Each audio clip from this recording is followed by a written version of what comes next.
per la terreta. Comencem amb un clar protagonista d'estos dies, el fred, que arribarà demà a la matinada, de dijous a divendres. Però hi ha molts pobles ja a l'interior que es preparen per a eixa forta baixada dels mercuris, per a les baixes temperatures que s'esperen.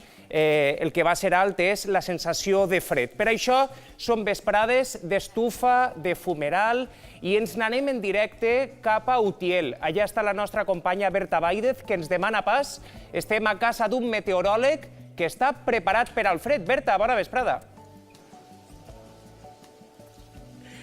Sí, Joan, molt bona vesprada. Ens trobem a Utiel, a una casa de camp on, com tu bé dius, estan ja preparadíssims per afrontar esta onada de fred que demà entrarà en la comunitat valenciana i que sobretot afectarà a les comarques de l'interior, ¿no? Roberto, tú eres meteoròleg. Sí, conta'ns a veure què ens ve per davant. Pues realmente lo que nos viene es una entrada de aires muy seco y frío, lo que sería la típica entrada polar continental, que en un principio no tendría ningún tipo de precipitación, no, sobre todo por la zona de la Comunidad Valenciana, pero lo que sí que va a hacer es que van a bajar muchísimo las temperaturas máximas y mínimas, y lo único que la sensación de viento, lo que es el viento, la sensación térmica hará que parezca que tenemos más frío que realmente vamos a tener, por así decirlo. Pero bueno, viene lo que sería la primera entrada fría del año.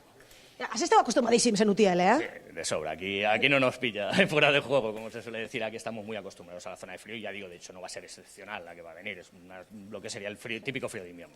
Teniu dades històriques del fred así? Sí, por ejemplo, te voy a remitir simplemente lo que serían las últimas 2 olas de frío así más importantes que hemos tenido. El 19 de enero del año 2017 sucedió una gran nevada aquí. De hecho, se cortó lo que sería la A3, se cortó tanto a la altura de Siete Aguas como por la zona de Graja d'Iniesta y se quedó todo el tráfico incomunicado y la gente aislada.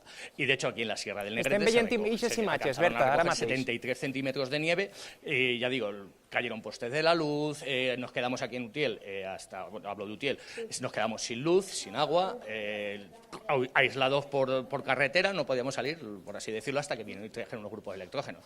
Cosas que en determinadas zonas de la comarca aún fue peor incluso, porque no pudieron disponer de esos generadores. Pero en este cas, neu no la veurem. La neu, de moment, no. Exacto, ni tampoco vamos a tener como en el 2006, en el 29 de enero de 2006, que llegamos a estar a 19 grados bajo cero aquí. Eso no lo vamos a tener este año. Molt bé, Roberto. Sí, de moment, enguany no sabem el que ens ve. Joan, anem a entrar en